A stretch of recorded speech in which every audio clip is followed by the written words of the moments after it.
Good afternoon mga kawaray-upay, Marvel Mathers in Scotland. March 19 po ngayon at na-invite na naman po ako ni Ate Ann. At dito nga po ako dinala ni Ate Ann sa garden center. Aba, pagbungad na nga po ay talaga mga bulaklak na po agad yung makikita mo. Eto po yung puntahan ng mga tao sa mga mahihilig magtanim ng mga halaman. Hindi lang din po mga halaman ang pwede mong bilhin dito. Marami pa pong iba katulad ng gardening tools, garden ornaments, garden decorations, statues, garden lightnings. Ay lahat na nandito na po, pati table and chairs na pwede mong pagtambayan sa garden. Syempre, di rin po talaga mawawala yung mga fertilizer. May nakita pa nga ako mga uod Akala ko mga peste yan sa mga halaman. Aba, isa pala yan sa mga fertilizer dito. Pero syempre, ang kinutukoy ko, patay na uod na yun. Ano ba naman kayo? Eme lang.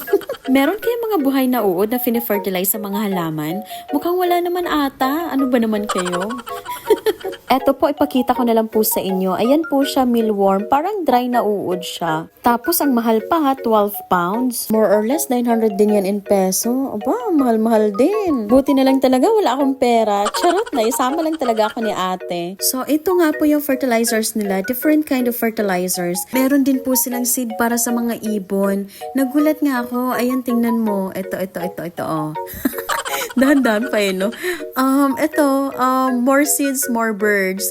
So, pampa-attract talaga siya sa mga ibon. Syempre, matutuwa ka talaga kung maraming ibon sa garden mo, diba? Hay, dito na tayo sa ibang parte ng garden center na puro mga bulaklak ang makikita mo. Iba't ibang kulay, napakaganda nila. Sarap bilhin nilang lahat. Pero syempre, katulad kong hampas lupa, ay hanggang tingin na lang talaga ako. Kahit naman bumili ako ng ilang peraso dito, hindi ko rin talaga alam kung mabubuhay sila Kasi 'di ba may mga kamay na ayaw sa halaman, may halaman na ayaw sa kamay. O ganun ba 'yun?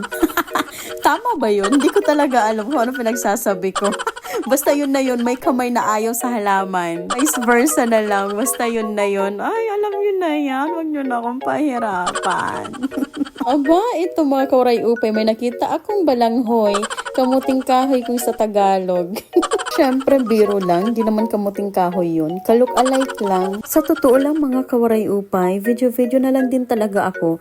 Hindi ko malaman-laman kung ano mga pangalan ng mga halaman na to. So, sobrang dami nila. At ang hirap din talaga bigkasin yung ibang pangalan ng mga halaman na to. Siyempre, may makita kayo dyan, prunos, lavender. Siyempre, hindi naman mahirap bigkasin yun.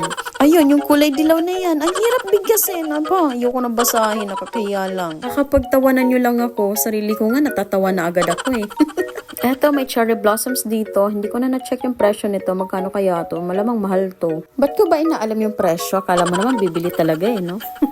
So, ayun nga po, camellia flowers nga po itong mga nakikita nyo. O, diba? Naalala ko pa rin hanggang ngayon kahit isang taon nang nakakalipas. Charot, isang taon.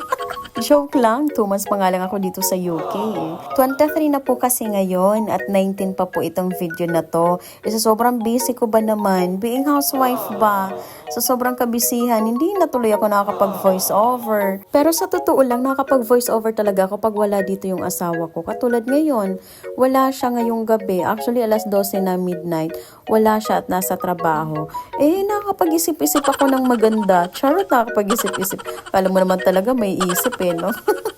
Time-consuming din talaga ang pag-voice over, hindi po talaga biro. Mas gusto ko talaga pag nag-voice over ako, wala dito yung asawa ko. Kasi pag nandyan siya, makulit talaga yun Istorbo talaga kaya yun siya minsan sa akin. Walang kalam-alam itong asawa ko na nililibak ko siya. Nililibak? Ano ba sa Tagalog yung nililibak? Backstabber no? Comment down below agad. Charot. Anyway, let's go back about the plants. Kung ano nang pinagsasabi ko no? So, spring is coming by next week, 31st. That is Easter Sunday here in the UK. So, this is the best time to plant the plants as the flowers will bloom in the summer. And to let you know mga kawaray-upay, the clock will move forward an hour in spring until summer, back an hour in autumn. That's what they call TST, Daylight Saving Time. Teka lang, bakit naman ako nag-i-English? Ano ba yan? Siyempre, practice lang yon. Hindi ko nakakaririn at pangit pala. Charot. So ito nga po guys yung mga sinasabi ko sa inyo na ornaments, chuchu, baklavosh. Siyempre, pagkatapos ng 10 araw na pag-iikot, hindi pwedeng hindi tayo magkape. 10 araw talaga no? At minamadali ko na nga po ang aking pagsasalita kasi matatapos na rin po tayo. So yun nga po ang aking napili ay sausage roll. 5.95 po siya. Mahal-mahal din po talaga siya kasi in peso ay 400 plus na din po yun. Sausage roll lang yun at konting salad. Lettuce, yun lang yun. O diba, ang mahal. Nahiya nga po ako kasi si ate na yung nagbayad. Kung alam ko lang siya magbabayad, hindi na ako pipila ng medyo mahal. Siyempre, nakakahiya. Di naman pinupulot ang pera. I'm with Ate Ann. Coffee. Ay, hindi pala to coffee. Tea. Yeah. Tea. Wala pa yung picture, te.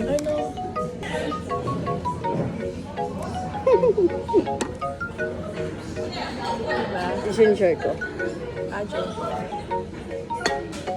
Hi. Sausage roll? Yes, please for her.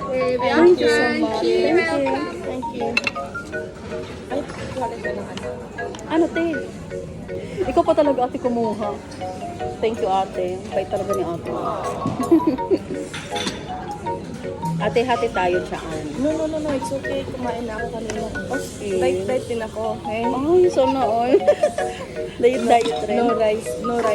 No rice daw. Pero nag-rice ako konti lang. Kinain ko na lang yung leftover. Talaga? Kagabi, kahapon, sana talaga no rice ako. Ay talaga hindi na kayanan. Nag-rice ako pero konti lang. Tapos more on meat ako ngayon. Hindi pumasok si Juliana ngayon. Kasi nag-anti-antihan. Sakit-sakitan. So nasa bahay. Pero meron siyang rehearsal from 4 o'clock till 9 o'clock tonight. Rehearsal 4? Para sa summer, ngayong Drama. musical sa school nila. So, rehearsal nila is starting now March, April, May, June. June yung dalhin kita sa June sa Puro best. Kasi si Nana yan eh. tawag nito, Singing in the Rain. Siyempre, pa siya, S2 pa lang siya. So, yung role niya, konti lang. Pero meron siyang talking role. Hindi lang. Hanggang dito na lang po muna tayo. Bye-bye!